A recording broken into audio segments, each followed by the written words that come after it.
పిల్లలకు మీ మంచి మాటలు తండ్రి వివరించబోతుండగా మీ ఆత్మ సహాయం తెచ్చండి. అదేవిధంగా తండ్రి మీ పిల్లలందరూ తండ్రి మరి ఏకాగ్రతతో శ్రద్ధతో తండ్రి వాక్యాన్ని ఆలకించి వాటిని కైకొని మిమ్మల్ని మహిమపరిచి మీరున్న ఉన్నతమైన శ్రేష్టమైన లోకం చేరే భాగ్యం వాళ్ళకి తెచ్చేయడం ప్రార్థిస్తూ అర్థిస్తూ సమస్త గణతంలో మీకు ఆరోపిస్తూ క్రీస్తునామంలో ప్రార్థిస్తున్నాం తండ్రి. ప్రియమైన దేవుని వాళ్ళ మరి మహిమాన్విత ఒక జన్మదిన సందర్భంగా మరి ఒక మంచి అంశం జాగ్రత్తగా విందాం. అమూల్యమైన మాటలను విందాం. నిజమైన దేవుని మార్గం. నిజమైన దేవుని మార్గం. నిజం అనగానే అది సత్యానికి సంబంధించింది. సత్యం అనేది ఒకటే ఉంటుంది, అసత్యం అన్నవి చాలా ఉంటాయి. సత్యం ఒకటే ఉంటుందని మీరు బాగా ఆలోచించినట్లయితే మీ అందరికీ తెలిసింది, పొద్దున్న లేస్తే చాలు ఆలోచించేది కరెన్సీ, నోట్లు, డబ్బు. ఆ డబ్బులో ఏదైతే ఒరిజినల్ ఉంటుందో ఆ ఒరిజినల్కు నకిలీ అన్నవి ఏవైనా చేయించాలి. భారతదేశపు రిజర్వ్ బ్యాంక్ అన్నది ఏమంటే ఒరిజినల్ నోట్లు ఒకటి తయారు చేస్తుంది. మన దేశం కాని వాళ్ళు, మన దేశం మీద వ్యతిరేకత కలిగిన వాళ్ళు, అది పాకిస్తాన్ కావచ్చు, బంగ్లాదేశ్ కావచ్చు, శ్రీలంక కావచ్చు, చుట్టూ ఉన్న ఏ దేశాలైనా కావచ్చు. అదేవిధంగా మరి దూరంలో ఉన్న పొరుగువారు కావచ్చు, లేదా మన దేశంలో ఉన్న కొద్దిమంది వ్యక్తులు కావచ్చు. వాళ్ళు కూడా ఏం చేస్తారు? నకిలీ నోట్లు ముద్రిస్తారు. ఎందుకు ఆ నకిలీ నోట్లు ముద్రిస్తారు అంటే చలామణి చేసుకోవడానికి. అదేవిధంగా దేవుడు ఏర్పరిచిన మార్గం, ఏకైక మార్గం ఒకే ఒకటి ఉంటే, దేవుణ్ణి తెలియని వారైనా, అపవాది అనేవాడు ఉన్నాడు కదా, వాడైనా కానీ ఏం చేస్తాడంటే మనుషులందరికీ లెక్కలేనని మార్గాలు ఏర్పరిచాడు. రోజు ఏమని మాట్లాడుతున్నారంటే వ్యక్తికి ఒక దేవుడు అని మాట్లాడుతున్నారు. చూడండి, అంటే అప్పుడు వ్యక్తికి ఒక దేవుడు అన్నప్పుడు ఎంతమంది ఉండాలి? దేవుళ్ళన్న సంఖ్య ఎంత ఉండాలో ఒకసారి మీరే ఆలోచించుకోండి. అలా ఈ ప్రపంచమంతా ఏమైపోయారంటే ఎవరి ఇష్టానుసారమైన మార్గంలో ఆ ప్రజలందరూ కూడా మరి బ్రతుకుతూ ఉన్నారు. ప్రేమ దేవుని వారు అంటే దేవుడు అనగానే ఏమో తెలుసా? త్రోవా, మార్గం. దేవుడు అంటే మార్గం అండి. దేవుడు అంటే ఆలోచన. ప్రేమ దేవుని వారు మనం ఏమనుకుంటున్నామంటే మార్గం అన్న వెంటనే అది మనకు రహదారిలాగా అనుకుంటున్నాం. అదే కాకుండా మార్గం అంటే ఏమర్థమంటే ఆలోచనలు. ఒకరి ఆలోచనలు మనం ఏమని చెప్తాం? మార్గం అని చెప్తాం.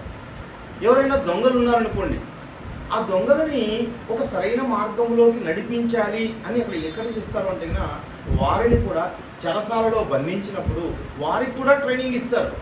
వారి యొక్క మార్పు రావాలి, వారు మార్గం మార్చుకోవాలి అంటారు. ఎవరు? దొంగలు. అదేవిధంగా హత్యలు చేసిన వారికి కూడా ఎక్కడిస్తారు? మీ అందరికీ తెలుసు కదా, జైల్లో కూడా పాఠశాల పెట్టి, జైల్లో కూడా మంచి మంచి ట్రైనింగ్స్ ఇచ్చి వారి యొక్క హృదయంలో మార్పు కోసం ప్రయత్నం అన్నది చేయడం జరుగుతుంది. అదేంటి మార్గం అంటే? ఆలోచనలన్నీ మార్గం అంటే. అలాంటి ఆలోచనల గురించి ఈరోజు సమాజం ఎలా ఉందో చూడండి. దేవుడు ఏర్పరిచిన మార్గం తప్పిపోయారు కనుకనే ఈరోజు పోలీస్ స్టేషన్లండి. దేవుడు ఏర్పరిచిన మార్గం తప్పిపోయారు కనుకనే ఈరోజు చెరసాలలండి, పోలీసులండి, న్యాయ వ్యవస్థ అండి, కోర్టులండి. లేకపోతే ఇవన్నీ అవసరమా చెప్పండి? ప్రతి మనిషి తన సొంత సహోదరుని కోసం, పక్కవాడి మేలు గురించి ఆలోచిస్తున్నాడు అనుకోండి, ఇంకెందుకండి సమస్య? నిన్ను వలే నీ పొరుగు వారిని ప్రేమించి ఉంటుంది వాక్యం. నిన్ను వలే నీ పొరుగు వారిని ప్రేమిస్తే నీ పక్కవాడిని అభివృద్ధిలోకి తీసుకుని రావాలని నువ్వు ప్రయత్నిస్తే ఎవరైనా ఉంటాయి చెప్పండి? కొట్లాటలు ఉంటాయా? బాధలు ఉంటాయా? ఇబ్బందులు ఉంటాయా? చెప్పండి, ఆలోచించండి ప్రేమ దేవుని వల్ల. ఇక ఎక్కడా ఉండవండి. భార్యాభర్తల మధ్య సఖ్యత ఉంటే సమస్యలు అవసరం లేదు. సహోదరుల మధ్య సఖ్యత ఉంటే ఎవరు తీర్పరులు అవసరం లేదు. ఒక ప్రజల మధ్య అంతా ఏమి రావాలంటే దేవుని ప్రేమ రావాలి. అది దేవుని మార్గం. కానీ ప్రపంచ ప్రజల మధ్యలో దేవుని మార్గం ఏం చేయబడిందంటే దాని గురించి కనుగొనేవారే లేరండి, దాని గురించి ఆలోచించేవారే లేరు. మనుషులంతా సొంత మార్గాలు ఏర్పాటు చేసుకున్నారు, సొంత ఆలోచనలు ఏర్పాటు చేసుకుంటారు. ఈరోజు వివాహం అనుకోండి, వివాహం అన్న వెంటనే ఏం ఆలోచిస్తారు? కట్న కానుకలు. దేవుడు పెట్టినవి ఆలోచించండి ఇవే కాదండి. అదే వ్యాపారం అన్న వెంటనే సొంతంగా ఆలోచిస్తారు, ఏ విధంగా లాభాలు సంపాదించాలి. ఎందుకు అందరూ కూడా రియల్ ఎస్టేట్, దీనికి వెళ్ళిపోతున్నారు అందరూ రియల్ ఎస్టేట్. ఏది ఆలోచన లేని వాళ్ళు కూడా, చిన్న చిన్న వాళ్ళు కూడా డబ్బులు లక్షలు సంపాదిస్తున్నారు. ఎందుకంటే ఆ మార్గంలో పోతే ఏమొస్తుందంట? చాలా ధనం అన్నది వస్తుందండి. పెద్ద చదువు కూడా అవసరం లేదండి. వాళ్ళకి టాలెంట్ కావాలి. ఏమిటా టాలెంటు? మనుషుల్ని మార్చేది. అలాంటి మార్గాలలో వెళ్ళి ఈరోజు ఎక్కువ డబ్బు సంపాదించుకోవచ్చు అనుకుంటున్నారు. అంటే దేవుడు ఏర్పరిచిన మార్గాన్ని మనిషి కనుక్కోలేదు. దేవుడు ఏర్పరిచిన మార్గం, దేవుడు పురాతనుడు, మనుషులు పుట్టక ముందే ఉన్నవాడండి. సృష్టి పుట్టక ముందే ఉన్నవాడు దేవుడు. ఆ దేవుడు మనుషులందరికీ ఒక మార్గాన్ని ఏర్పరిచాడు. ఇర్మియా గ్రంథము 6వ అధ్యాయం 16లో, ఇర్మియా గ్రంథము 6వ అధ్యాయం 16వ వచనంలో, ఇర్మియా గ్రంథము 6వ అధ్యాయం 16లో యెహోవా అంటే దేవుడు ఇలాగు సెలవిచ్చుచున్నాడు, మార్గంలో నిలిచి చూడుడి, పురాతన మార్గములను గురించి విచారించుడి, మేలు కలుగు మార్గమేది అని అడిగి అందులో మేలు కలుగు మార్గమేది. మేలు దేనికి మేలు? శరీరానికే కాదండి, నీ ఆత్మకు మేలు.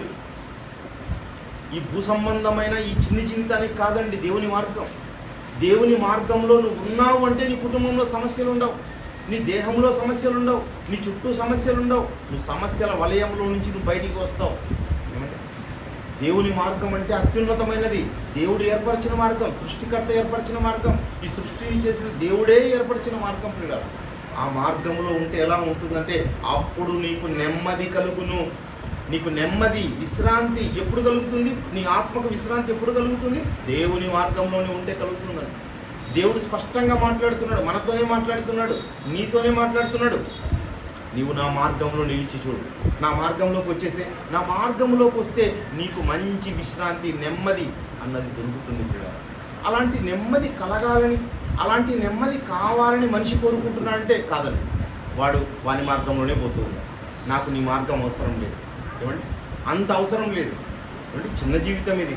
ఈ చిన్న జీవితంలో నేను ఎలా బ్రతకాలని మనిషి ఇష్టపడుతున్నాడంటే తన ఇష్టాన్ని నెరవేర్చుకోవాలనుకుంటున్నాడు, తను సుఖించాలని కోరుకుంటున్నాడు. కోరినట్టుగా బతకడం, కోరినట్టుగా తినడం, కోరినట్టుగా వివాహాలు చేసుకోవడం. స్త్రీలు వివాహాలు చేసుకుంటున్నారు, పురుషుడు వివాహాలు చేసుకుంటున్నారు. అంటే స్త్రీ పురుషులు ఆనందాల కోసమే ఈ జీవితం అనుకుంటున్నారు. ఇష్టానుసారంగా తిండి తినాలి, అలాంటి దానిలో మనం ఆనందించాలనుకుంటున్నారు. వాడి కరుపే వారి దేవుడు అంటే అర్థం చేసుకోండి. ఈరోజు తిండి తిని తిని తిని ఏం చేయబడిందంటే దేహం బాగా ఏమైపోయిందండి? కొవ్వు కదా. తిండి తినడం వల్ల హార్ట్ అటాక్స్ అండి, కొలెస్ట్రాల్. అదేవిధంగా త్రాగుడు, ఎంత తాగుతారో చూడండి మనుషులు.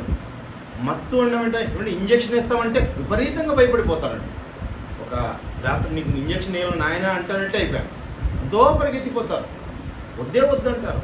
తల్లులు కూడా మా పిల్లలకి ఇంజక్షన్ ఇస్తే అంటే తట్టుకోలేరండి, చాలా బాధపడిపోతారు మా పిల్లడు. దాచిపెట్టిన తల్లులు కూడా చాలామంది ఉన్నారు ఈ దేశంలో. కానీ త్రాగుడు చూస్తే అయ్యో ఇది ఏమవుతుందో అని భయపడి పారిపోయే వాళ్ళు ఉన్నారా? ఎంత తాగేస్తున్నారండి ఈరోజు. ఏమండి, డిసెంబర్ 31 వస్తే వారు చెప్పుకుంటున్న లెక్కలు చూస్తే ఆశ్చర్యం అయిపోతుంది. వేల కోట్ల రూపాయల డబ్బులు సంపాదిస్తున్నారండి తాగుడు వల్ల. ప్రతి నెల ఎంత సంపాదన పెరుగుతుందో చూడండి, లెక్కలు కట్టండి. ఈరోజు ఎలా బతుకుతున్నారంటే మనుషులందరూ కొకైన్ అని, హెరాయిన్ అని, చెరస్ అని, గంజాయి అని, వీటన్నిటిలో కూడా ఈ ప్రపంచమంతా ఎంతగా ఆ అభివృద్ధిలోకి అంటే నాశనం వైపుకి ఎంతగా వెళ్ళిపోయారు చూడండి. ప్రియమైన దేవుని వల్ల వీటిని చూసి భయపడుతున్నారా? అమ్మో ఇది ఏమవుతుందో, నా దేహాన్ని నాశనం చేస్తుందేమో, నేను తాగుడుకు దూరంగా ఉండాలంటారా? ఉండరండి. మనుషులందరూ వారు ఏర్పరచుకున్న మార్గాలు, ఏమండి, తిట్టుకోవడం, అరుచుకోవడం, కొట్టుకోవడం, పోలీస్ స్టేషన్లకు పోవడం, భయం అనేదే లేదండి మనుషులకి. ఏ మార్గం అనుకుంటే ఆ మార్గాన్ని తన సొంతంగా ఏర్పరచుకున్న మార్గంలోకి ఇంకా స్పీడ్గా వెళ్ళిపోతున్నారు. తాగి రోడ్డు మీద నడిచేదే కష్టం అనుకుంటే తాగి బండ్లు ఏం చేస్తున్నారు? నడుపుతూ ఉన్నారు. మనుషులందరికీ కూడా, ఎవరికి కూడా అంటే లెక్కనే లేదండి. తల్లితోనే వాదిస్తున్నాడు, తండ్రితో వాదిస్తున్నాడు. గురువుల మీద ఏం చేస్తున్నారంటే ఈరోజు ఉన్న పిల్లలు కొద్దిమంది వాళ్ళ మీద కక్ష కడుతూ ఉన్నారు. ఈ మధ్యకాలంలో జరిగిన ఒక సంఘటన అండి, పిల్లలు ఏం చేస్తున్నారంటే, పిల్లలకు సంబంధించిన ఒక మాట చెబుతున్నాను. ఒక చిన్న పిల్లవాడిని 8-10వ తరగతి చదివే పిల్లలు, ఒక మేడం, ఆ మేడం ఇబ్బంది పెట్టిందనే ఉద్దేశంతో బాత్రూమ్ దగ్గర ఏమంట ఒకటి ప్రయోగశాలలో ఏ విధంగా అయితే నిర్వహిస్తారో అలాంటి దాన్ని అంటే కెమికల్స్, ఆ కెమికల్స్ని ఏం చేశాడంట, ఆమె అక్కడికి వెళ్ళిన వెంటనే ఆన్ చేస్తే చాలు ఏం రావాలంట, పేలిపోవాలని నిర్ణయించాడు. ఆమె అక్కడికి పోయిన తర్వాత ఆమె కన్నా ముందు ఎవరో వెళ్ళారు. ఆ చిన్న పిల్లలు వాళ్ళు వెళ్ళిపోతే దగ్గర దగ్గర 6 మందికి విపరీతమైన గాయాలయ్యాయండి. న్యూస్ పేపర్లో వచ్చిన విషయమే చెప్తున్నాను. చూడండి, మేడంను చంపాలని ప్లాన్ చేసిన ఒక స్టూడెంట్ చూడండి ఎలా వెళ్ళిపోయారు. అది ఏ మార్గం? అది దానికోసం ఒక 3-4 వాడు ఏం చేశాడంటే కొలాబరేట్ అయ్యాడు.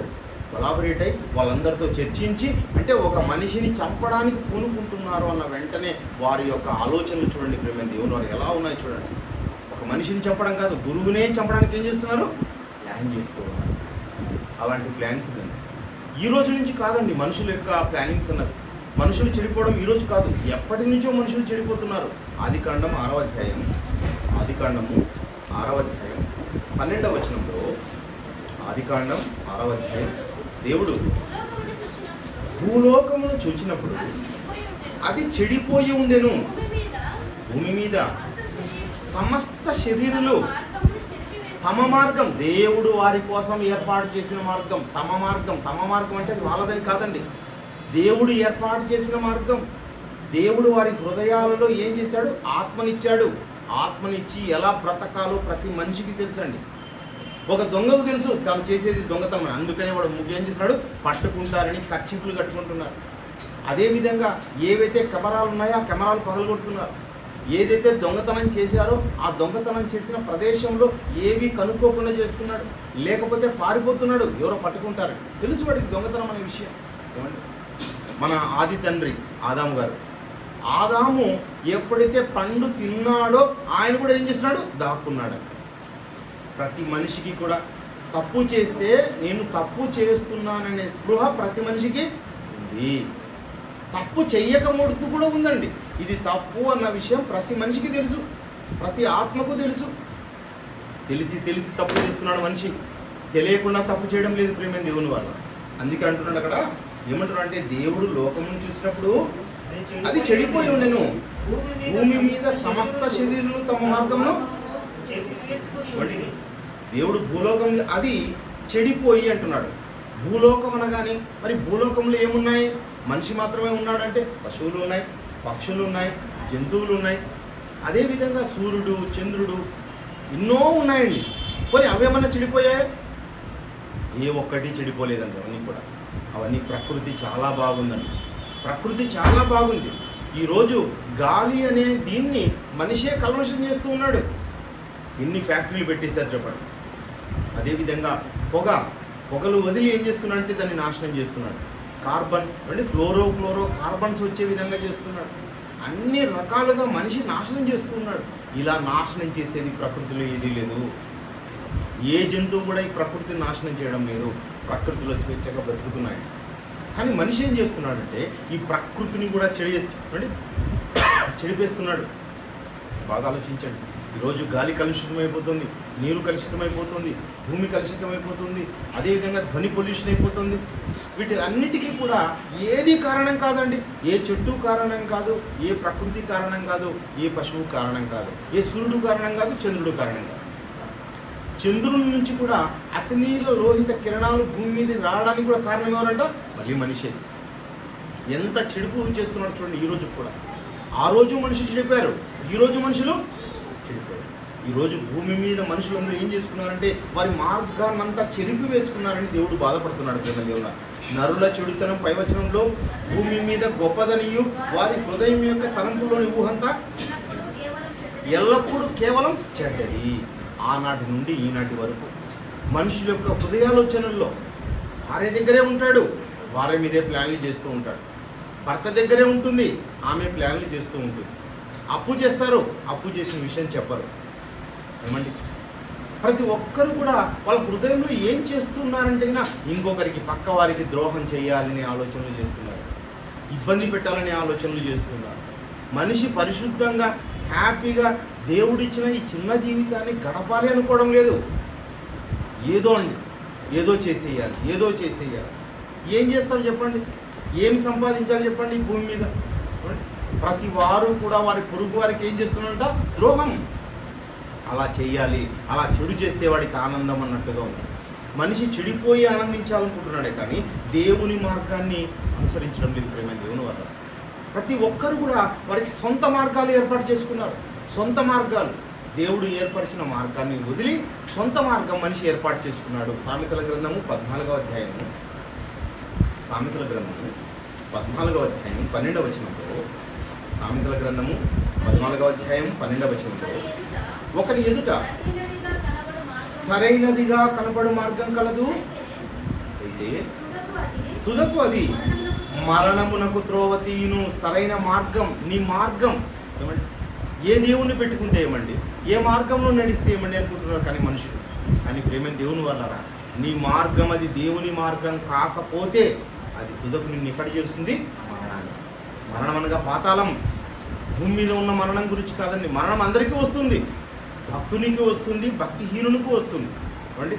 అదేవిధంగా ధనవంతుడికి వస్తుంది, దరిద్రుడికి వస్తుంది, అజ్ఞానికి వస్తుంది, జ్ఞానికి వస్తుంది, శాస్త్రవేత్తకి వస్తుంది, సామాన్యునికి వస్తుంది, అందరికీ మరణం వస్తుంది. కానీ దేవుని మార్గంలో నడవకపోతే మాత్రం ఎక్కడికి వెళ్తాడు? పాతాళానికి జారిపోతాడు. పాతాళానికి జారిపోకూడదంటే ప్రేమైన దేవుడు వల్ల సరైనదిగా కనబడే మార్గం కాదు, సరైన మార్గంలోకి రావాలి. మార్గం సరైనదిగా కనపడటం వేరు, సరైన దారిలో ఉండడం ఏమండి. కనబడేదంతా ఏమండి బంగారం, మెరిసేదంతా బంగారం కాదని మీరు విన్నారు. మెరిసేదంతా బంగారం, కనబడేదంతా ఒరిజినల్ అని. ఒరిజినల్ నీకు తెలుసుకోవాలి, ఒరిజినల్లో ఉండాలి. ఎక్కడ మాట వినపడుతుందో ఆ మాట సత్యమైనదా కాదా అని పరిశీలించి పరిశోధించి తెలుసుకొని ఆ మార్గంలో నిలిస్తే నువ్వు పరలోకానికి పోతావు. ఏదో ఒక్కరోజో ఒక పూటో ఏమండి నువ్వు అనుకున్నట్టుగా ఉంటే వెళ్ళవు. దేవుడు అనుకున్నట్టుగా ఉండాలి. దేవుడు ఏమనుకుంటున్నాడంటే సరైనది సరికాని రెండు మార్గాలు, ఒకటి సత్యము ఒకటి అసత్యం ఏమండి, ఒకటి మేలు ఇంకోటి కీడు, రెండు మార్గాలు మొదటి నుంచి ఏర్పాటు చేశాడు ఏమండి. రెండు మార్గాలు కూడా ఏర్పాటు చేసింది దేవుడే. ఎందుకది? పరీక్ష. దేవుడు తన పరీక్ష పెడుతున్నాడు. ఈ సమాజం చూడండి ఎలా ఉందో. ఈ సమాజంలో వ్యాపారం చేద్దామంట. వ్యాపారం నీతిగా చేయాలనుకుంటారా? లేదండి, అనీతిగా చేయాలనుకుంటారు. ఏమంటా వ్యాపారానికి ఒక కోడ్ పెట్టేశారు. వ్యాపారం అన్న వెంటనే ఒక టైటిల్ ఇచ్చారు, వ్యాపారం ద్రోహ చింతన. చూడండి ఎంత బాగా పెట్టారు వాళ్ళు. వ్యాపారం ద్రోహ చింతన అంటే ద్రోహం చేయాలనే ఆలోచనతోనే చేసేది వ్యాపారం అండి. నువ్వు వెళ్తావు అక్కడికి, నీకు కేజీ పండ్లు కావాలంటావు, ఆల్రెడీ పాడైన పండ్లు రెండు పెట్టుకుంటాడు వాడు. నువ్వు అక్కడిక్కడ చూసి నువ్వు వేసే లోపల ఏం చేస్తాడంటే ఒక పాడైన పండు లోపలికి వేసేసి ఇచ్చేస్తాడు. అదేవిధంగా నువ్వు వెళ్ళి తూకం వేసే లోపల ఆల్రెడీ కొన్ని పండ్లు తీసి కవర్లో వేసి పెట్టింటాడు ఏమండి. ఒక ఆమె తూకం వేస్తుంది, ఆ తూకం కింద ఏం చేస్తుంటే ఒక చింతపండు కనిపించి పెడతాడు, ఒకడు అయస్కాంతం పెట్టి పెడతాడు. ఏదో ఒక ఆలోచన అండి. ఎలా చేయాలి వ్యాపారం అంటే అది ఇలా చేయాలి, కూలిక రాళ్ళ ద్వారా మోసం చేయాలి, మాట్లాడుతూ మోసం చేయాలి, ఏదో రకంగా మోసం చేయాలి ఏమండి. మీకు అందరికీ తెలిసిన విషయమే అంతా కూడా. కల్తీ నూనెలు ఏమండి, కల్తీ నూనె, కల్తీ మద్యం, ప్రతి దానిలోనూ ఏమొచ్చాయి తెలుసా? కల్తీ అండి. పాలు కల్తీ, నూనెలు కల్తీ, ఇంకా సరుకులు కల్తీ, మనుషుల్లో కల్తీ, అంతా కూడా కల్తీ అండి. ఈ కల్తీ చేసిన అపవాది మనుషులను కూడా వాడు ఏం చేశాడంటే కరప్ట్ చేశాడు. నీతిమంతులు లేడు, ఒక్కడును లేడంటే కావాలని దేవుడు కోరుకుంటుంటే ఏమండి కల్తీ ఉన్న మనుషులను చేసేసాడు. సత్యాన్ని అసత్యానికి మార్చేశాడు. కనబడుతున్నదంతా అసత్యమే అనుకొని ఉంటే కాదండి, సత్యం అన్నది ఉంది. సత్యానికి స్తంభాలుగా ఉన్నారు కనుకనే భూమి ఇంకా సత్యం జరిగించేవారు ఉన్నారు కనుకనే దేవుడు చూస్తూ ఉన్నాడు. సత్యం జరిగించేవారు ఉన్నారు కనుకనే బైబిల్లో భక్తులు ఉన్నారు ఆనాటి నుంచి నేటి వరకు. అంతే, ఎక్కడో ఒకడు ఉండాలి కదా, ఉన్నాడు. లాస్ట్ వరకు చివరి వరకు చూద్దాం, ఆలోచిద్దాం. ప్రేమైన దేవుని వాళ్ళారా, మరి సత్యాన్ని అసత్యానికి మారుస్తూ ఉంటే ఒకనాడు దేవుడు ఏం చేశారంటే ఇదిగో మోషే గారిని చూశాడండి. మోషే గారికి ఏమిస్తున్నాడంట? ఆయన ఏమిస్తున్నాడంటే ఆజ్ఞలు ఇస్తున్నాడు. పిల్లలు ఒకనాడు ఇశ్రాయేలు 430 సంవత్సరాల కాలం పాటు బానిసత్వంలో ఉంటారు. ఆ బానిసత్వంలో ఉన్న వారిని బయటికి తీసుకొని వస్తూ ఉన్నప్పుడు వారికి ఏమిచ్చాడు? మార్గాన్ని ఇచ్చాడు. వారికి మార్గం బోధించాడు. పలకలు ఇచ్చాడు, రాతి పలకలు ఇచ్చాడు. కీర్తనల గ్రంథము 103వ అధ్యాయము, కీర్తనల గ్రంథము 103వ అధ్యాయము 7వ వచనంలో ఆయన మోషేకు ఆయన ఎవరు? సాక్షాత్తు దేవుడే. మనుషులకు తెలియదండి న్యాయం ఏదో, ఎలా బ్రతకాలో, దేవుని యొక్క చట్టం అంటే ఎలా ఉంటుందో మనిషికి తెలియదు. దేవుడే చట్టాన్ని ఏర్పరచి ఆ చట్టంలో మనిషికి ఎలాంటి శిక్షలు వస్తాయి, ఎలా బ్రతకాలి, ప్రతి విషయాన్ని కూడా ఏది వదలక క్షుణ్ణంగా రాయించి ఇచ్చాడండి. దానికన్నా మించినది ఇదిగో యేసుక్రీస్తు ద్వారా కొత్త నిబంధనగా మన మధ్యకు వచ్చింది. ఒకనాడు ఏమిచ్చాడు దేవుడు అంటే, ఎవరికి ఇచ్చాడంటే ఇశ్రాయేలు వంశస్థులకు తన క్రియలను కనబరిచెను. తన క్రియలను దేవుడు ఉన్నాడు, ఆయన మీ అందరికి కూడా జ్ఞానాన్ని ఇస్తూ ఉన్నాడు. ఈ జ్ఞానానుసారంగా మీరు బ్రతకండి, మీరు ఆ ఆజ్ఞలకు లోబడి బ్రతకండి. ధర్మశాస్త్రాన్ని ఇచ్చాడు, దేవుడు ధర్మాన్ని చెప్పాడు. కానీ ఆ ఇశ్రాయేళ్ళు, ఆ ప్రజలు ఎలాంటి వారంటే, వాళ్ళు కూడా 2 రకాల మనస్తత్వాలు కలిగిన వాళ్ళు. ఏమండి, ప్రతి మనిషిలోనూ 2 మనస్తత్వాలండి. బ్రతుకుదామా కొద్ది కాలం, ఆ తర్వాత ఏమి చెడిపోదాం. మనిషి చెడు కోసమే ఆలోచిస్తాడు. ఎప్పుడు మంచిగా బతకాలి, మంచి బ్రతుకంటే మంచి కదా, ఈ కొద్ది కాలం జీవించి బ్రతుకుదాం, చనిపోదాం దేవుని కోసం అనుకుంటాడా? లేదా. అలాంటి మనుషులకు జ్ఞానం ఇచ్చిన వాళ్ళు ఏం చేసుకున్నారంటే జ్ఞానాన్నంతా వ్యర్థం చేసుకున్నారు. లక్షల మంది మనుషులు, 20 లక్షల మంది పైగా మనుషులు ఉంటే వాళ్ళందరూ బయలుదేరితే 20 లక్షల్లో ఎంతమంది వెళ్ళారంట? కేవలం 2 అండి, యెహోషువ కాలేబు. చూడండి, 2 మాత్రమే వెళ్ళారు. అంటే ధర్మశాస్త్రాన్ని ఏ మాత్రం వాళ్ళు పాటించాలనుకున్నారు?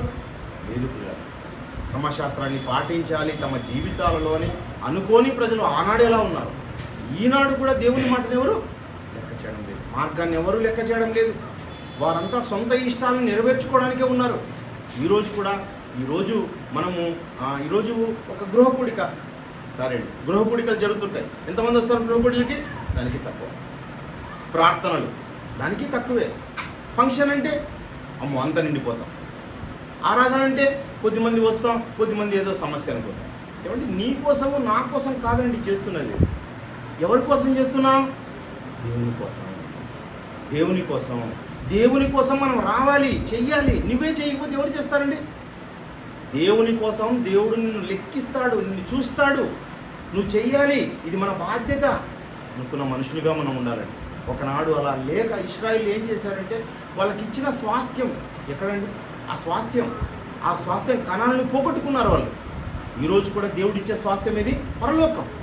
ఈరోజు కనాను లేదు. ఈరోజు భూ సంబంధమైన వేదివి మనకు ఆశీర్వాదాలు కావు. దేవుడు పరలోకాన్ని ఇస్తా అంటున్నాడు స్వాస్థ్యంగా. దేన్ని ఆ రోజు పాటించాలి? ఆ ఆజ్ఞలు ఇప్పటికి కూడా ఉన్నాయండి. ధర్మశాస్త్రం ఇప్పటికి కూడా ఉంది. ధర్మశాస్త్రం గ్రంథములో ఉన్న వాటిని ఎక్స్టెన్షన్గా మనకు నూతన నిబంధన వచ్చింది. వీళ్ళరా ఎలాంటి నిబంధన ఇచ్చాడో 20వ అధ్యాయం నిర్గమకాండం చూడండి, ఎలాంటి ఆజ్ఞలు ఇస్తున్నాడు చూడండి. ఆ రోజు ఎలాంటి ఆజ్ఞలుగా దేవుడు మోషే ద్వారా ఇచ్చాడు అంటే, 1వ వచనంలో 20వ అధ్యాయంలో నేను తప్ప, 3వ వచనం మాట్లాడుతున్నాను, నేను తప్ప వేరొక దేవుడు నీకు ఉండకూడదు. నువ్వు దేవుడు అనాలంటే తండ్రి. ఆ రోజు వారికి తెలియదు. ఒకనాడు అబ్రహాము, ఇశ్రాయేలు అంటే అబ్రహాముకి, ఇస్సాకుకి, యాకోబుకి సర్వశక్తి గల దేవుడు అనే పేరుతో ఆయన తెలుసు. యెహోవా అన్న విషయం వాళ్ళకి తెలియదండి. దేవుడు అని అంటే సర్వశక్తి కలిగిన దేవుడు, ఆ విషయమే తెలుసు వారికి. ఈనాడు దేవుడు నీకు కన్న తండ్రి. ఏమండి, ఈరోజు మనం అందరూ ఎలా వచ్చామంటే, ఒకనాడు ఎక్కడి నుంచి వచ్చినా కేయినాను ఎనోషుకు పుట్టాడు, ఎనోషు షేతుకు పుట్టాడు, షేతు ఆదాముకు పుట్టాడు, ఆదాము ద్వారా మనమందరము. ఆదాము ఎవరు? దేవునికి కుమారుడు ఆదాము అయితే, ఆదాము నుండి ఇచ్చిన సంతానం మనమైతే, మనందరికీ కన్నతండ్రి ఎవరు? దేవుడు నీ కన్నతండ్రి. చూడండి, అక్కడ అంటున్నాడు, నేను తప్ప వేరొక దేవుడు, నేను తప్ప నీకు కన్నతండ్రి అన్నవాడు లేరు, నేనే నీ కన్నతండ్రిని నువ్వు తెలుసుకోవాలి. దేవుడు నీకు కన్నతండ్రి. భూ సంబంధమైన కన్నతండ్రిని కూడా మీరు అనుసరించండి, ఆయన మాటలు వినండి. కానీ దేవుడు నీకు ఆత్మలకు కన్నతండ్రి కదా. దేవుడు కదా ఈ లోకాన్నంతా ఇచ్చింది, కలిగించినది. ఆయనకు మరింతగా మనం లోబడాలి. అదే చెప్తున్నాడు 2వ వచనంలో కూడా. అక్కడ మాట్లాడు, వేటిని నువ్వేం చేయకూడదు? పూజించకూడదు, సాగిలపడకూడదు. ఏమండి, ఇంకా 7వ వచనంలో చూస్తే వ్యర్థముగా ఉచ్చరించకూడదు. దేవుని నామాన్ని వ్యర్థంగా. ఏమండి, ఈరోజు నాన్నని ఊరికే పేరు పిలిచామనుకోండి, ఏమండి, నాన్న పేరు పిలిచామనుకోండి, ఊరికే ఎలాగంటే అలా పిలిచామనుకోండి, ఎలా ఉంటుంది? అది చాలా ఎగతాళి చేసినట్టు ఉంటుంది. దేవుని నామాన్ని ఉచ్చరిస్తున్నావు అంటే దేవుని ఘనత నిమిత్తమే ఉచ్చరించాలి. దేవుణ్ణి ఎక్కడ పడితే అలా ఉచ్చరించకూడదని, విశ్రాంతి దినాన్ని పాటించాలని చెప్పాడు. 13వ వచనంలో నరహత్య చేయకూడదు, వ్యభిచరించకూడదు, దొంగిలకూడదు, అబద్ధ సాక్ష్యం పలకూడదు, నీ పొరుగు వానిది ఏది ఆశించకూడదు, నీ పొరుగు వాని భార్యని కూడా నీవు ఆశించకూడదు, ఎద్దును ఆశించకూడదు. ఇవన్నీ ధర్మశాస్త్రం ప్రకారంగా దేవుడు ఏర్పరచిన మార్గం. ఈ మార్గాన్ని నువ్వు ఖచ్చితంగా పాటించాలి. దేవుని పిల్లలైన మీరందరూ కూడా ఈ మార్గాన్ని పాటించాలని చెప్పండి. కానీ ఈ 10 ఆజ్ఞల్ని వాళ్ళు ఏం చేశారు? ఒబే చేయలేకపోయారు, పాటించలేకపోయారు. ప్రేమైన దేవుని వాళ్ళరా, వారందరూ కూడా ఏం చేస్తున్నారంటే వారి ఇష్టాన్ని నెరవేర్చుకుంటున్నారు. ఈనాడు కూడా సమాజంలో దేవుని యొక్క జ్ఞానం, దేవుని మాట తెలిసి కూడా మనం మన యొక్క పరిస్థితిని పూర్తిగా సరిదిద్దుకుంటున్నామంటే లేదండి. వింటూ ఉన్నాం, విన్నట్టుగా నటిస్తూ ఉన్నామే, కానీ పూర్తిగా సరిదిద్దుకోవడానికి ఇష్టపడ్డాం లేదు. పూర్తిగా సరిదిద్దుకుంటే ఎవరికైనా ఫలం అండి. దేవుడు నీ కన్నతండ్రి, నీ కన్నతండ్రి నీకు ఇచ్చిన మాట నువ్వు పాటించావో నువ్వు గొప్ప అవుతావు. అంటే దేవుని మాటలు ఏమండి, ఎవరు ట్యాబ్లెట్లు వేసుకుంటే వాళ్ళ ఆరోగ్యం బాగవుతుంది. రోగం అందరికీ ఉందండి, కన్ఫర్మ్ కదా. రోగం ఒకరికి ఉంది, ఒకరికి లేదనుకుంటే అప్పుడు హ్యాపీగా ఉండొచ్చు. అవును కదా, వాళ్ళకు మాత్రమే ఉంది, మనకేం సంబంధం. హార్ట్కి సంబంధించింది కొద్దిమందికి ఉంటుంది, కొద్దిమందికి ఉండదు. కానీ అందరికీ హార్ట్ ప్రాబ్లమే ఉందనుకోండి, మనం ఏం చేయాలి? మనం ఖచ్చితంగా అందరూ స్టంట్లు వేయించుకోవాలా, మెడిసిన్స్ వాడాలా, డాక్టర్ దగ్గరికి రెగ్యులర్ చెకప్లు వెళ్ళాలా, అన్నీ చేయాలి. అందుకని మనం ఎందుకు ఎక్కువ సార్లు కూడుకోవాలి అంటే మనందరికీ ఒక వ్యాధి వచ్చింది, అదే ఆత్మకు పట్టిన రోగం, బాగా సుఖపడాలనుకునే రోగం. ఏమండి, ఎంత సుఖపడితే ఏమండి, భూమి మీద మనం వెళ్ళాలి కదా. వెళ్ళిన తర్వాత సుఖం ఉందని బైబిల్ చెప్తోంది, వెళ్ళిన తర్వాత విశ్రాంతి ఉందని చెప్తోంది. కానీ మనిషి భూమి మీదనే ఇష్టపడాలి, భూమి మీదనే సంతోషపడాలని కోరుకుంటున్నాండి. ఇర్మియా గ్రంథము 7వ అధ్యాయం 3లో సరిదిద్దుకోండి అని చెప్తున్నాడు. చూడండి, సరిదిద్దుకోండి, సరిదిద్దుకోండిని దేవుడు చెబుతూ ఉన్న మనుషులు మాత్రం సరిదిద్దుకోవడం లేదు. 7వ అధ్యాయం 3లో యెహోవా ఇలాగు సెలవిచ్చుచున్నాడు, నివసింపజేయునట్లు మీ మార్గములను మీ క్రియలను దిద్దుకొనుడి. మీరు సరిదిద్దుకోండి. మీరు ఎక్కడికి రావాలి? కనానుకు రావాలి.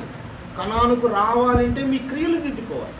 కనానుకు రావాలి అంటే మీ యొక్క మనసు దిద్దుకోవాలి. మీ మనసు మీ క్రియలు దిద్దుకుంటేనే వస్తారు. పరలోకం ఉన్నది గ్యారెంటీ అండి. పరలోకం ఉందా? ఉంది. కానీ పరలోకానికి వెళ్ళాలంటే ఏం చేయాలి? మనల్ని మనం దిద్దుకోవాలి, సరిదిద్దుకోవాలి, మనం నేర్చుకోవాలి, సరైన మార్గంలో ఉండాలి. సరైన మార్గంలో ఉంటేనే మనం పరలోకానికి వెళ్తాం. సంఘం ఏ కార్యక్రమాలనైతే పిలుపునిచ్చిందో, ఏ మాటనైతే చెప్పిందో అవన్నీ మనం ఏం చేయాలి? పాటించాలి. దేవుడు ఏం చెప్తున్నాడు అవన్నీ పాటించాలి. ప్రేమైన దేవుని వల్ల అలా పాటిస్తేనే దేవుని మాటను ఏం చేసినట్టు మనం విన్నట్టు, దేవుని మాటను విన్నట్టు. దేవుని మాటను వినకపోతే, పెడచెవన పెడితే దేవుని ఉగ్రత ఆ రోజు ఆ ప్రజల మీదకి వచ్చిందని. కానీ వాళ్ళు ఏమంటున్నారు? మేము మాత్రం వినం, ఈ లోకాన్ని మేము కోరుకుంటాం. చూడండి, దేవుని మార్గములో నిలవని మనుషులు 6వ అధ్యాయం అంటే 17వ వచనంలో ఏమండి, ఇర్మియా గ్రంథము, మిమ్మును కాపు కాయుటకు నేను కావలి వారిని. ఇప్పుడు చూడండి, ఈ మాటను మీరు అర్థం చేసుకోండి. మిమ్మును కాపు కాయుటకు, మిమ్మును కాయడానికి, మిమ్మును పరిశుద్ధులుగా సరిదిద్దడానికి ఏమిటంట? కాపు వారిని. కాబట్టి ఇప్పటికి కూడా మనం కాపరి అంటున్నాం, సంఘ కాపరి అంటున్నాం. ఎవరా కాపరి? దేవుని చేత ఏర్పరచబడిన దైవజనులండి. దైవజనులు ఎవరైతే ఉన్నారో, ఎవరైతే నేర్చుకుంటున్నారో, ఎవరైతే దేవుని యొక్క విశ్వాసాన్ని పట్టుకున్నారో వారందరూ ఎవరంటే మన కోసం దేవుడు ఏర్పరిచిన వారు, మన కోసం దేవుడు కోరుకున్నవారు. చెప్తున్నాడు, కాపు కాయుటకు నేను కావలి వారిని ఉంచున్నాను, ఆలకించుడి. వారు చేయు బూరధ్వని. వారు ఎలా మాట్లాడతారు, ఎలా చేస్తారు అంటే అవన్నీ వారి మాటలు కావండి. ప్రతి మాట దేవుడు చెప్పమన్న మాటను మీకోసం వారు నేర్చుకొని ఆలోచించి వారి యొక్క జీవితంలో ఎన్నో గంటలను వాళ్ళు ఓర్చుకొని మీకు ఏం చేస్తున్నారు? బోధిస్తూ ఉన్నారు. ఎవరి రక్షణ కోసం? మీ రక్షణ కోసం. ఎవరి నిమిత్తం? మీ ఆత్మల కోసం చెబుతూ ఉంటే వారిని ఏం చేయాలి? వారి మాట వినాలండి. వారి మాట వినాలి. వారి మాట విని వారికి లోబడితే ఏం చేస్తారంట? దేవుడు చాలా సంతోషిస్తారు. కానీ ఒక ఇర్మియా చెప్పిన, యెహెజ్కేలు చెప్పిన, యెషయా చెప్పిన, ఎంతోమంది ప్రవక్తలు చెప్పిన, యేసుక్రీస్తు చెప్పిన మేము ఇంతే, మేమంతే అంటే పరలోకమా? నువ్వు కావాలి, మాకు పరలోకం కావాలే, కానీ పరలోకానికి తగినట్టుగా నడుచుకోవాలి.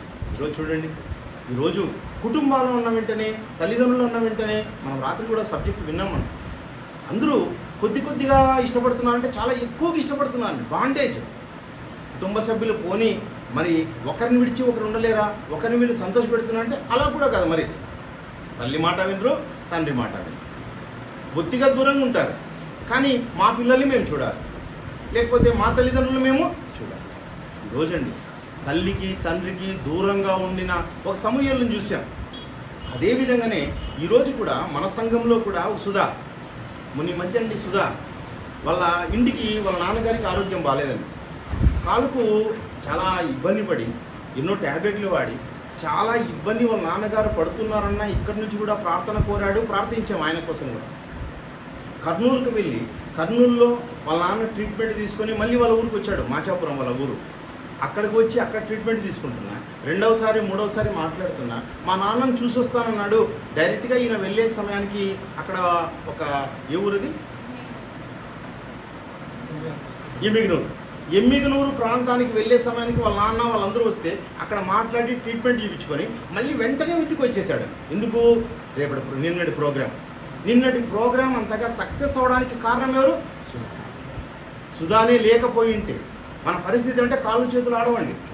ఎవరు లైట్లు కడతారు, ఎవరు అవన్నీ సెట్ చేస్తారు? చాలా కష్టమైన పరిస్థితి. ఒక ప్రోగ్రాం సెట్ అయ్యింది అంటే కేవలం మాటలే కాదండి, ఇక్కడ పనులు చేసే ప్రతి ఒక్కరు అండి. ఇక్కడ పనులు చేస్తున్నారే, ఇవన్నీ ఏ పనులు? దేవుని పనులు. ఆ దేవుని పనులలో మనం గడపాలనే ఉద్దేశంతో రాత్రికి మళ్ళీ వచ్చేసాడండి.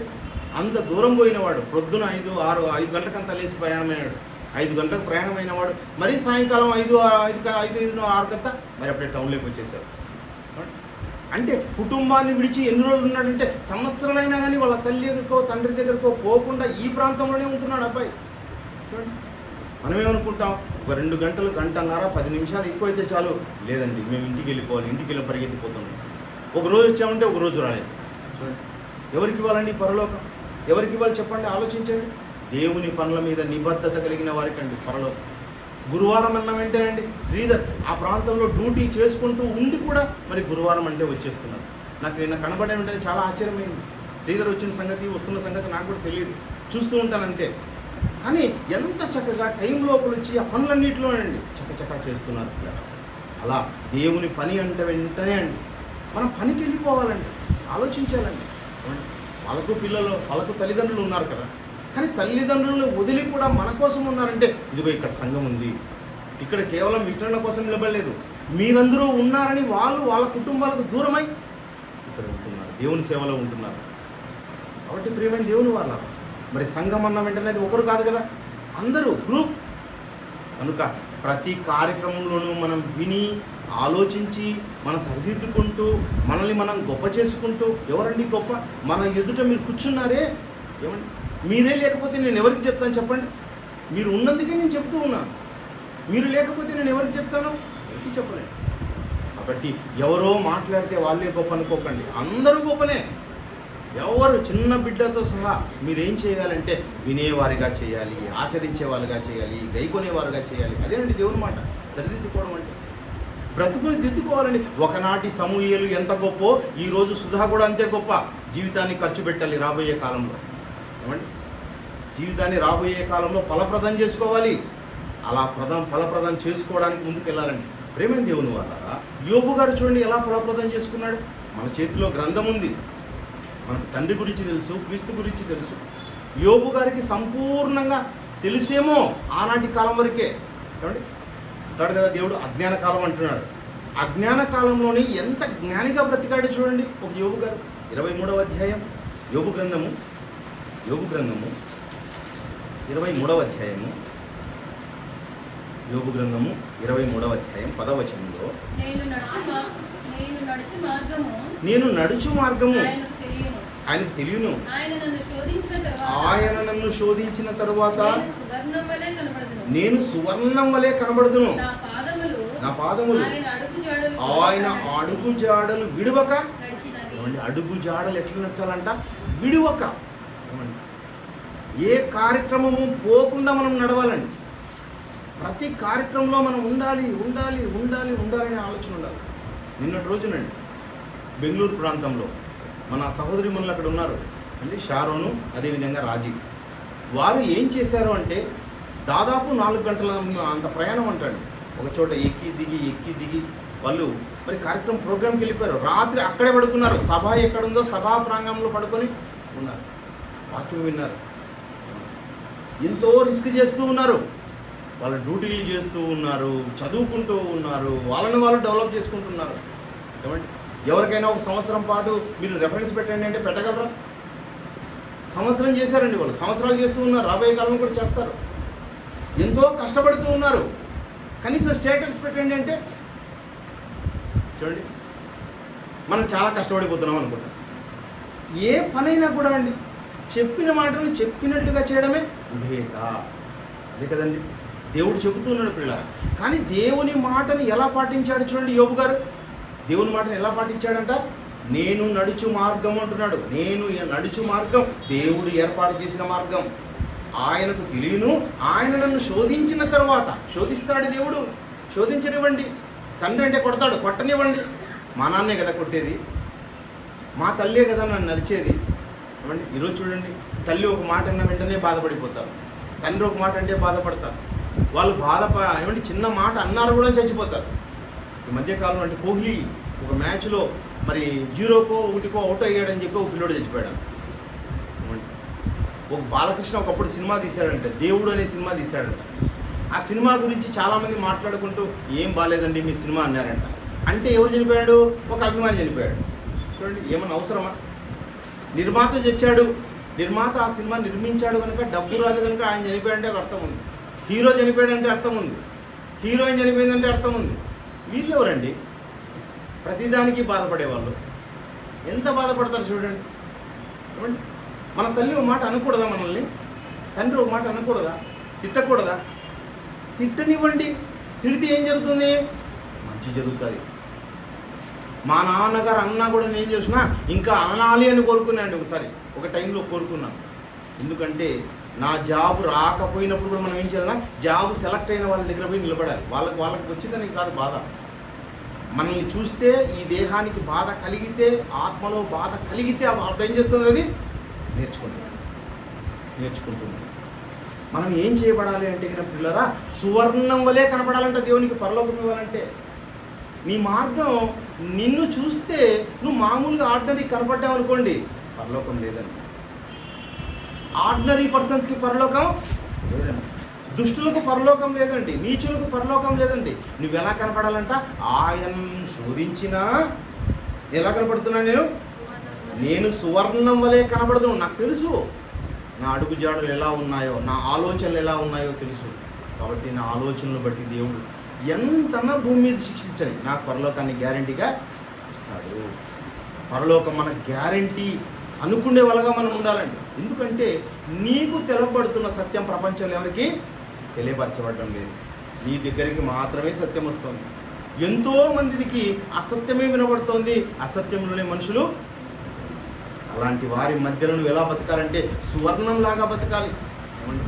ఈ మార్గం గురించి అండి మరి యేసుక్రీస్తుల వారు బోధిస్తున్నారు. మత్తయి సువార్త 7వ అధ్యాయంలో, మత్తయి సువార్త 7వ అధ్యాయం చూడండి, మార్గము తప్పిపోయిన ప్రజల కోసం తన ప్రియ కుమారుని కూడా ఈ లోకానికి పంపిస్తే ఆయన కూడా మార్గాన్ని బోధిస్తున్నాడు. 7వ అధ్యాయం 13వ వచనంలో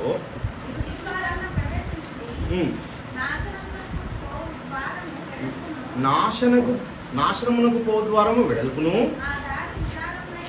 ఆ దారి విశాలమునై ఉన్నది, దాని ద్వారా ప్రవేశించువారు అనేకులు. చూడండి నాశనానికి పోయే ద్వారం ఎలా ఉంటుందంట? విశాలంగా ఉంటుంది. చూడండి ఈరోజు సరుకులకు పోతే సరుకులు మనం ఇంటికి తీసుకురావాలంటే చూడండి ఎంత టైం పడుతుందో. 1000 రూపాయల సరుకులే, అందరికీ 1000 రూపాయలే కడతారు. అక్కడ ఉన్న వాళ్ళు 3 ఉంటారు సరుకులు అందించేవాళ్ళు. కానీ ఆ 1000 రూపాయల కోసం ఎన్ని కట్టాలి అంటే మెంతులు ఇవ్వండి, ఇవ్వండి పొడులు ఇవ్వండి అని అడుగుతూ ఉంటారు. చిన్నగా కట్టివ్వడానికి ఎంతోసేపు కూర్చోవాలి. అదేగిన విశాల మార్గం ఎలా ఉంటుందంటే లక్షల రూపాయల సరుకుని అట్లా మార్చుకుంటారు. డ్రగ్స్ కానీ, హెరాయిన్ కానీ, చెరస్ కానీ కోట్ల రూపాయలది క్షణాల్లో మారిపోతాయి. ఏమండి బ్రాందీలు, బిస్కీల దగ్గర నిలబడాల్సిన పనే లేదంట. నిలబడితే చాలు సరుకుని అందించేస్తారంట. వాళ్ళు కూడా ఇవ్వండి తీసుకొని వెళ్ళిపోతుంటారు. తప్పు చేసేవాళ్ళు కదా, లోపల జరిగిపోతుంటాయి. ఏమైనా దేవుని వల్ల అది విశాలమైన మార్గం తొందరగా దొరుకుతుంది. కానీ ఈ మార్గం నేర్చుకోవడానికి నువ్వేం చేయాలో తెలుసా? చాలా కాలం కూర్చోవాలి, చాలా కాలం నేర్చుకోవాలి. ఇది నేర్చుకోవడానికి టైం పట్టే మార్గం ఇది. ఏమండి, ఒక కోడి ఏ విధంగా గుడ్లు పొదగడానికి 21 రోజులు కూర్చుందో, ఆత్మను రక్షించుకునేకి మనం చాలా కాలం పాటు సంవత్సరాలుగా మనం నేర్చుకోవాలి. నేర్చుకొని తర్ఫీదు పొంది ఈ మార్గాన్ని మనం ఏం చేయాలి? ఈ ఇరుకు ద్వారం ప్రవేశించుట పోరాడుడి జీవమార్గం. చూడండి, పైన అంటున్నాడు, జీవమునకు పో ద్వారం ఇరుకు. ఏ జీవానికి? నిత్య జీవానికి. నువ్వు నిత్య జీవానికి చేరాలి అంటే, నిత్య జీవానికి నువ్వు వెళ్ళాలి అంటే ఇరుకైన మార్గం, కష్టమైన మార్గం, ఓర్చుకునే మార్గం, ఓర్పు కలిగిన మార్గం. ఆ ఓర్పు కలిగిన మార్గంలో ఏమంటే ఒకనాడు ఉన్నట్టుగా అన్ని రోజులు ఉండదండి. ఏవో సమస్యలు వస్తుంటాయి. ఎన్ని సమస్యలు వచ్చినా సంఘానికి దూరం కాకుండా, ఎవరికి దేవునికి దూరం కాకుండా, మనంతకు మనంగా ఎప్పుడు కలిసి మనం ఇరుకు మార్గం చాలా కష్టమండి. ఇరుకైన మార్గం ఇది, విశాలమైన మార్గం కాదు. విశాలమైన మార్గం అండి లోకంలో ఉన్న మార్గం. అక్కడ మనుషులందరూ ఏదైనా మాట్లాడవచ్చు, ఎలా అయినా తిరగచ్చు, విశాలంగా ఉంటారండి. వారి యొక్క పరిస్థితి బాగోదు. రాబోయే కాలంలో వాళ్ళు ఏమండి ఆత్మ చావని చోటికి వెళ్ళిపోతున్నారు. ఆత్మ ఏమండి పురుగు చావదు, అగ్ని అలాంటి ప్రదేశానికి వెళ్ళిపోతున్నారు. విశాలమైనదండి పాతాళం అన్నది, అది అందరినీ మింగేస్తుంది. కనుక ప్రేమ దేవుని వల్ల అక్కడికి వెళ్ళకూడదంటే ఇరుకైన మార్గం, ఏమండి పోరాడే మార్గంలో ఉండాలి. 13వ అధ్యాయం అదే మాట చెప్తున్నాడు లూకాసు వార్తలో. లూకాసు వార్త 13వ అధ్యాయము 24వ మాటలో, లూకాసు వార్త,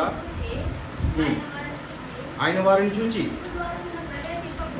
ఇరుకు ద్వారమున ప్రవేశించరా పోరాడుడి, అనేకులు ప్రవేశింపజూతురు కానీ వారి వలన కాదు. మనల్ని ఆ ఇరుకు ద్వారంలో గెలిపించాలి అంటే ఏముండాలంటే, ఇదిగో నీలో క్రీస్తు ఉండాలి, నీలో తండ్రి ఉండాలి, నీలో పరిశుద్ధాత్మ ఉండాలి. అప్పుడే నువ్వు గెలుస్తావు. నీకు నువ్వుగా పోరాడితే గెలచలేవు. నీలో దేవుని ఆత్మ ఉంటేనే నువ్వు గెలుస్తావు. దేవుని ఆత్మ నీలో ఉండాలి అంటే నువ్వు బలంగా కోరుకోవాలి ఆ మార్గాన్ని. భూ సంబంధమైన మార్గాన్ని వదలాలి. నువ్వు దేవుని మార్గంలో ఉండాలి, దేవుని పనులలో ఉండాలి, చక్కగా ఆత్మను కాపాడుకోవాలి. చిన్ననాటి నుండి బిడ్డలను ఇవ్వండి, ఓర్పు, సహనం, ప్రేమ, కనికరం, దయ, వీటన్నిటిలో మనం పెంచాలండి.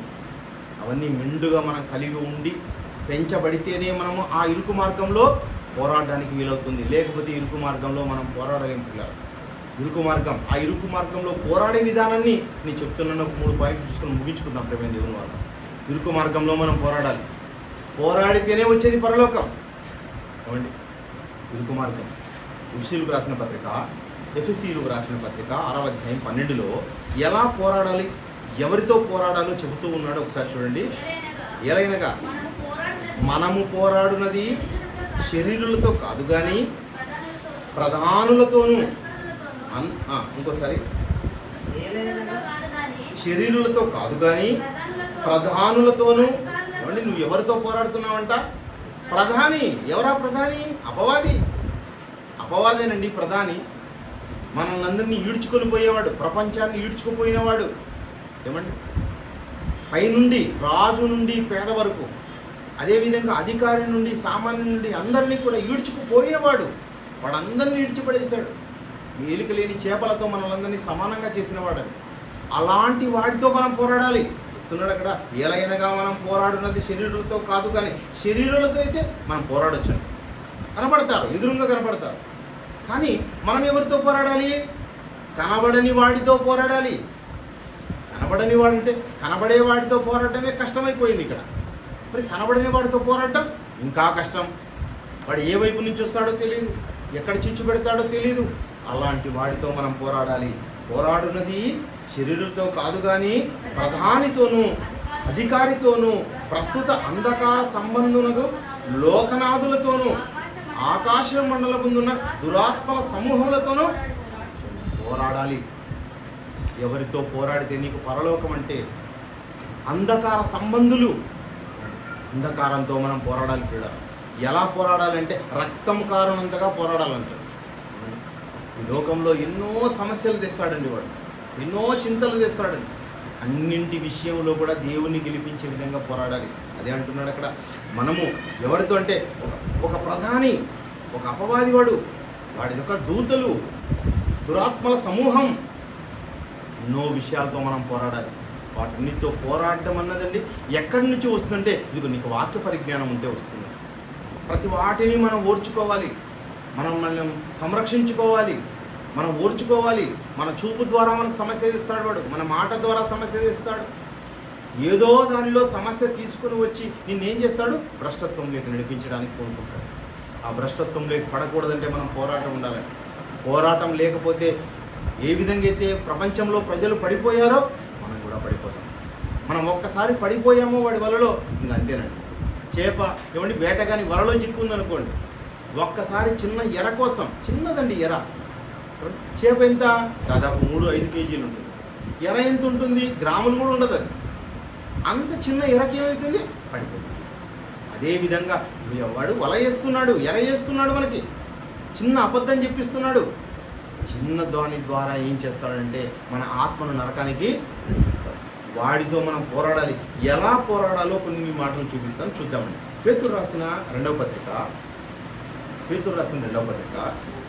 ముగిస్తాను. పేతురు రాసిన రెండవ పత్రిక 2వ అధ్యాయం 7లో మరియు పేతురు రాసిన దుర్మార్గుల కామ వికారయుక్తమైన నిలబడి చేత బహు బాధపడిన నీతిమంతుడకు లోతును చూడండి. లోతు ఒకే ఒక్కడండి, సొదొమ గొమొర్రా ప్రాంతంలో నివసిస్తున్నాడు. నీతిమంతుడుగా ఉన్నాడు, తనను తాను కట్టుకున్నవాడుగా ఉంటున్నాడు. అక్కడ ఉన్న ప్రజలంతా దుష్టత్వం ఉన్నాడు. కామ వికారయుక్తమైన అంటే చూడండి, చిన్నవాడి మొదలుకొని పెద్దవాడి వరకు ప్రతి ఒక్కరు దుష్టక్రియలు చేస్తున్నారు. వాళ్ళందరి మధ్యలో ఉండి ఎలా ఉన్నాడు అంటే అక్కడ బాధపడినాను, బహు బాధపడినాను మాట ఇచ్చాడండి. ఏమంటున్నాడు? బహు బాధపడిన, బాధకు అంతులేని బాధ అనుభవిస్తున్నాడు అంటే ఎట్లా వీళ్ళని చేసేదని బాధపడుతున్నాడు.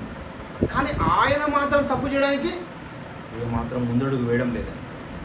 అలా మనం కూడా ఏం చేయాలంట? మనం కూడా ఏం చేయాలంటే నేను ఒక్కడినే కదా, నీతిమంతుడుగా ఉండాలి, కరెక్ట్గా ఉండాలి, సరిగ్గా మాట్లాడాలి, ఎవరిది ఆశించకూడదంటే నేను ఒక్కడే కదా, అందరూ అలాగే ఉన్నారే, అందరిలో మనం కలిసిపోదామా? ఏమండి, అందరూ అలాగే ఉన్నారు అలాగే ఉంటారు కూడా. కానీ అందరిలో నువ్వు ఒక్కడ ఉండాలి. స్త్రీలందరూ అలాగే ఉంటారు, కానీ నువ్వు కాపాడుకోవాలి.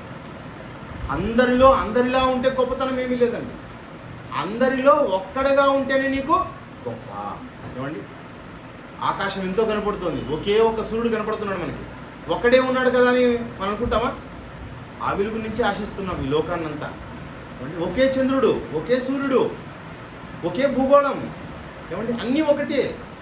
యేసుక్రీస్తు ఒక్కడే, తండ్రి ఒక్కడే, పరిశుద్ధాత్ముడు ఒక్కడే, నువ్వు కూడా ఒక్కడే. అందరినీ చూసి నువ్వు ఏమనుకోకూడదు, అందరూ మనుషులే కదా, అందరూ తప్పు చేస్తారు, నేను తప్పు చేద్దాంలే, అవకాశం ఇవ్వకూడదు. నిన్ను కాపాడుకోవాలి. నీతిమంతుడైన ఏమండి లోతు కాపాడుకున్నాడు. ఈరోజు నీవు నీ బిడ్డలు నువ్వు కాపాడుకోవాలి. ఏమండి, ఒక స్త్రీగా నువ్వు కాపాడుకోవాలి. దేహం అవకాశం ఇచ్చినా నువ్వు మాత్రం వాటికి లోపడకూడదు. ఒక పురుషుడిగా కాపాడుకోవాలి, చిన్న బిడ్డగా కాపాడుకోవాలి, కుటుంబంగా కాపాడుకోవాలి, భార్యగా భర్తగా మిమ్మల్ని మీరు కాపాడుకునే ప్రయత్నం చేయాలి ప్రేమ దేవుని వల్ల. ఆ విధంగా అది ఏమిది? పోరాటం. దాన్ని ఏమంటాడు? పోరాటం. అలాంటి పోరాటం అన్నది చేయాలని చెప్తున్నాడు దేవుడు. అదేవిధంగా ఇంకొక పోరాటాన్ని గురించి నేను ఇంకోసారి చెప్తున్నాను. కీర్తనల గ్రంథం మొదటి అధ్యాయం ఎలాంటి పోరాటం మనిషి చేయాలో చూడండి, చెప్తున్నాడు అక్కడ. కీర్తనల గ్రంథము 1వ అధ్యాయం 1వ వచనం. దుష్టుల ఆలోచన చొప్పున నడవక, పాపుల మార్గంలో నిలవక, అపహాసకులు కూర్చున్న చోట కూర్చుండక. ఏమండి, దుష్టుల ఆలోచనలు నడవకపోవడం పోరాటం. అదేవిధంగా పాపుల మార్గంలో నిలవకపోవడం పోరాటం. అపహాసకులు కూర్చుండి చోట కూర్చుండకపోవడం పోరాటం. ఈ పోరాటాలు మనం చేయాలి. ఈ పోరాటాల ద్వారానే పరలోకానికి మనం ఎలా చేరతాడో కింద చెప్తున్నాడండి. దుష్టులు అలాగుండక, కింద దుష్టులు ఎలా ఉంటారంట? అలాగుండరంట. అదే నీతిమంతుడు ఎలా ఉంటాడు? అతడు నీటి కాలువల యోరను నాటబడినదే, ఆకువాడక తన కాలమందు ఫలమిచ్చే చెట్టు. దేవుడు ఫలాలు అడుగుతున్నాడు, ఆత్మ ఫలాలు అడుగుతున్నాడు. నీలో నుంచి మంచి మంచి ఫలాలు రావాలి. ఏం ఫలాలు? ఆత్మ ఫలాలు. ప్రేమ, సమాధానం, సంతోషం, సమాధానం, దీర్ఘశాంతం, దయాళుత్వం, ఏమండి ఆశానిగ్రహం, ఇవన్నీ కూడా ఆత్మఫలాలుగా రావాలి. ఆ ఆత్మఫలాలు ఫలించాలని కోరుకుంటున్నాడు దేవుడు. ఎంతసేపు నువ్వు చెట్టుగా కావడం లేదు, మొక్కగానే ఉంటున్నావు. ఎన్ని రోజులు వచ్చినా, ఎన్ని సంవత్సరాలు వచ్చినా దేవుని దగ్గరికి దేవునికి అసలు ఫలాలు లేవండి. ఏమండి దేవునికి ఫలాలు ఇచ్చే వాళ్ళగా ఉన్నామా? దేవుడేమో నీకు ఎన్నో చేస్తున్నాడు, నాకెన్నో చేస్తున్నాడు. మనము ఫలాలు ఇచ్చే వాళ్ళగా ఉన్నామా? ఏమండి మనం నరకబడిన ముద్దుగానే ఉంటున్నామండి. మేము చెట్టు అంటున్నాం, కానీ ముద్దుగా ఉంటున్నాం. ఏమైనా దేవుని వారారా? ముద్దుగా కనబడితే మరి ఇక్కడ భూమి మీద ఉన్న తండ్రికి ఏమన్నా ఇష్టమేమో, కానీ ఆ పరలోకపు తండ్రికి ఎలా కనబడుతున్నావు అంటే నువ్వు ఒక ముద్దుగా కనబడుతున్నావు. ఆ ముద్దులో నుంచి ఎలాంటి ఫలాలు? మంచి ఫలాలు కావాలండి. మంచి ఫలాలు కావాలంటే ఏమండి ఎలా ఉండాలంట? నీటి కాలవల యోరణ. నీటి కాలువలేవి? వాక్యం. ఆ నీటి కాలువల యోరణకు రావాలి. నువ్వు వాక్యాన్ని ఇప్పుడు చదువుతూ, నేర్చుకుంటూ, వింటూ ఉన్నావు అంటే మంచి మంచి ఫలాలు కాస్తావు, మంచి ఫలాలు అందరికీ అందిస్తావు నువ్వు. దేవుడు ఏమైనా నీ నుంచండి ఏమైనా కోరుతున్నాడు చూడండి. పరలోకపు దేవుడు నిన్ను నువ్వు ప్రేమించుకున్నావు, నీవు ఇతరులను ప్రేమించు అంటున్నాడని. ఇతరులకు కూడా వాక్యాన్ని బోధించు, నీలాగా నిలబెట్టు. నువ్వు మారాలి, అనేక మందిని మార్చే ప్రయత్నం చేయాలని చెప్తున్నాడు. అలా మారిస్తే దాన్ని కూడా దేవుడు ఏమంటున్నాడు? పోరాటం. ఇది పోరాటం అండి. యేసుక్రీస్తుల వారు ఎలా ఉన్నారు? ఆయన సంపూర్ణ సిద్ధి కలిగిన వాడుగా ఉన్నాడు. ఏమండి ఆయన పరిపూర్ణతలో ఉన్నాడు, సంపూర్ణతలో ఉన్నాడు.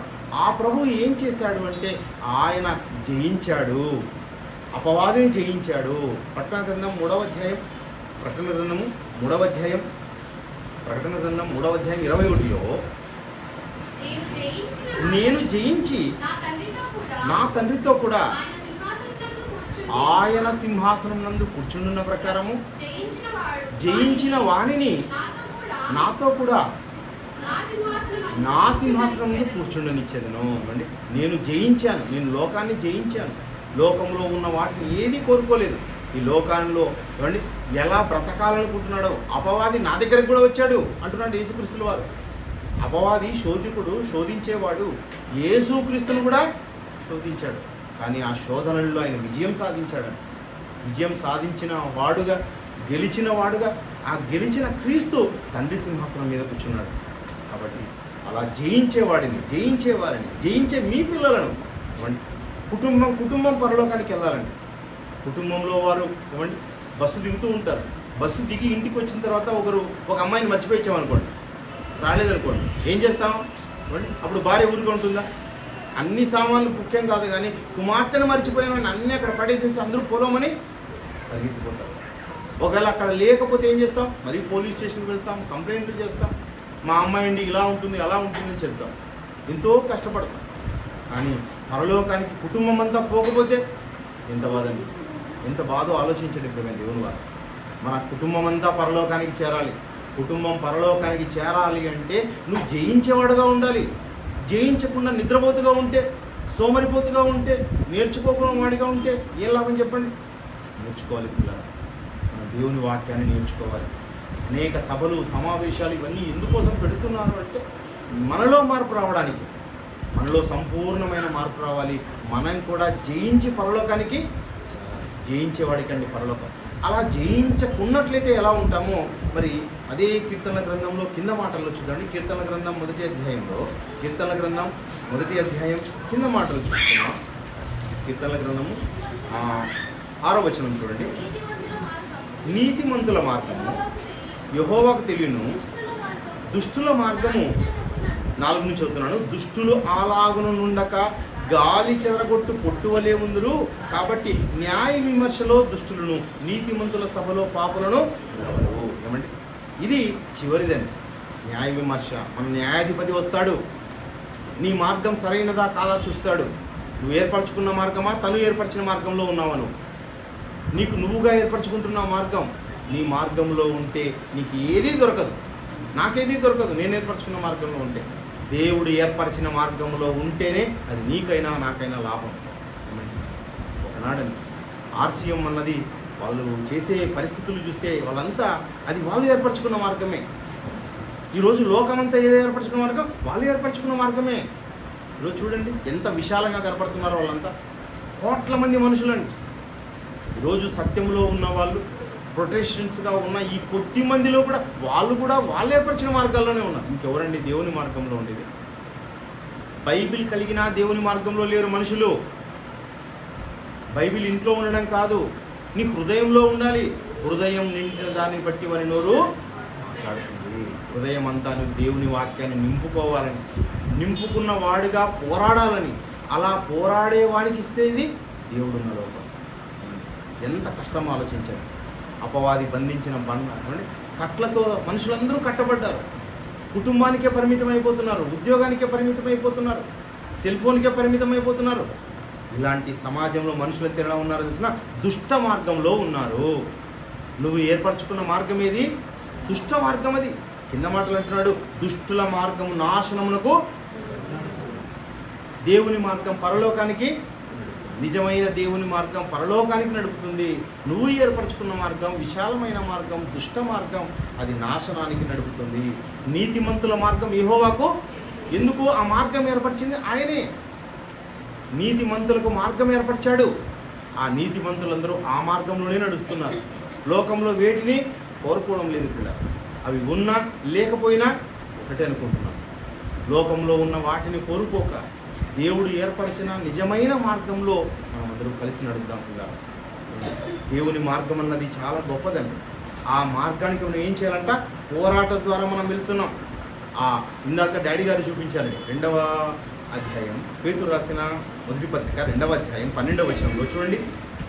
డాడీ గారు చెప్పిన చివరి మాట మీకు చూపిస్తున్నాను. అన్యజనులు మిమ్మును ఏ విషయంలో దుర్మార్గులని దూషింతురో ఆ విషయంలో వారు మీ సత్క్రియలు ఏ సత్క్రియలు? దేవుడు ఏర్పరిచిన సత్క్రియలు. నీతిమంతుడు అన్న వెంటనే ఎవరు నీతిమంతులు అంటే దేవుడు ఏర్పరిచిన సత్క్రియలు చేసేవాడు నీతిమంతుడు. సత్య సంబంధమైన క్రియలు, దేవుని క్రియలు, వాక్యపు క్రియలు. ఒక స్త్రీని చూపించాడు. ఆమె చూడండి, ఆమె చనిపోయే ముందు కూడా ఎంతగా చెప్తోంది అంటున్నాడు. మనందరికీ అవయవాలు బాగున్నాయి కదా. అవయవాలు బాగోలేకపోయిన వాళ్ళే పనిచేస్తూ ఉంటే అవయవాలన్నీ బాగున్న మనకే రోగం వచ్చింది. బాగోలేకపోయినా పని చేస్తున్నారు. ఏమండి, యవ్వన కాలంలో కాడి మోయిట నరునికి మేలు. యవ్వన కాలంలో కాడి మోయాలి. యవ్వన కాలాన్ని వృధా చేసుకున్నాం అనుకో, మనం దేవుని మార్గంలో లేమని అర్థం. అది మోపినవాడు యెహోవాయే. యెహోవా మోపాడు. ఆ నీతి క్రియలు మనం చేయాలి. ఆ సత్య సంబంధమైన క్రియలు చేయాలి. ఆ సత్య సంబంధమైన క్రియల ద్వారానే మనం అందరం పరలోకానికి చేరుతాం. ఏమైనా దేవుని వల్ల చిన్న బిడ్డలైనా మీకు ఇచ్చాడు అంటే, ఆ చిన్న బిడ్డలకు మంచి ఆరోగ్యం ఇచ్చాడంటే, అవయవాలు బాగా ఇచ్చాడంటే వారిని సత్య సంబంధమైన క్రియల్లో పెంచాలి. వారందరూ పనులు చేసేవారుగా పెంచాలండి మనం. ఏమండి, వాళ్ళందరూ పునాదులుగా పెంచాలి మనం. ఏమన్నాడు దేవుడు అంటే, పునాదులు, మీరందరూ సత్యానికి పునాదులు అన్నాడు. మరి పునాదులు అంటే అంతా భరించేవారు అని అర్థం. ఓపికగా మనం కలిగి ఉండాలి అంటే, అన్నిటినీ ఓర్చుకోవాలంటే మన పిల్లలందరినీ కఠినమైన శ్రమలో మనం పెంచాలి. ఆనందాలకు పెంచామనుకోండి వాళ్ళు అస్సలు ఉండలేరు. సుధా ఈరోజు ఎక్కడున్నాడు? అనంతపురంలో ఉంటున్నాడు. తల్లి ఎక్కడుంది? తండ్రి ఎక్కడున్నారు? అన్నదమ్ములు ఎక్కడున్నారు? బంధువులు ఎక్కడున్నారు? ఎక్కడో ఉన్నారు. ఏమండి, ఒకరి ఇంట్లో ఉండి వాళ్ళందరితో కలిసి పంచుకోవడం అంటే అది ఎంత కష్టం ఆలోచించండి. మనం మన బంధువుల ఇంటికి వెళ్తాం చాలామంది. ఒక 2 రోజులు ఉండగలరా? 3 రోజులు ఉండగలరా? నెల రోజులు ఉండగలరా? ఆలోచించండి. ఎన్ని ఆలోచనలు పుడతాయి. ఏ ఆలోచనలు లేకోకుండా ఒక చోట ఉండాలంటే ఏం కలవాలి? మనసు కలవాలండి. మనసు కలవాలి. మన మనసు ఒకరితో ఒకరు కలిస్తే మనం ఎంత కాలమైనా సరే ఉండొచ్చు. దైవ సంబంధమైన వారు ఎంతో కాలం అండి. ఏలీ దగ్గర ఉన్నాడంటండి. చూడండి, సమూయేలు ఎంతకాలం? చచ్చేంత వరకు. ఆయన చచ్చేంత వరకైనా, ఈయన చచ్చేంత వరకైనా. చూడండి, మోయాబీయురాలు చూడండి, ఋతు ఎవరి దగ్గర ఉంది? నయోమి దగ్గర ఉంది. ఎప్పటి వరకు అన్నారు వాళ్ళు? ఇదిగో చనిపోయేంత వరకు. అలా అనుకుంటే వారి మధ్యలో ఎవరుంటారు? దేవుడు ఉంటాడు. దేవుడు పెట్టిన మార్గంలో ఉన్న వారికి ఇవన్నీ సమస్య కాదండి. దేవుని మార్గంలో లేని వారికి అన్నీ సమస్యగానే కనబడుతుంది. అత్త వాళ్ళ ఇంటికి పోతాను కానీ 2 రోజులు కూడా ఉండనండి అక్కడ అంటాం. బంధువుల ఇంటికి పోతాం, వాళ్ళు ఏదో చూశారండి మనల్ని అంటాం. కాబట్టి ప్రేమైన దేవుని వాళ్ళ దేవుని మార్గంలో నిలవండి. మీరే దేవునిగా మారితే తప్ప దేవుడున్న మార్గంలోకానికి మనం చేరలేము. దేవునికి మాత్రమే సాధ్యం అని చెప్తాడు ఆయన.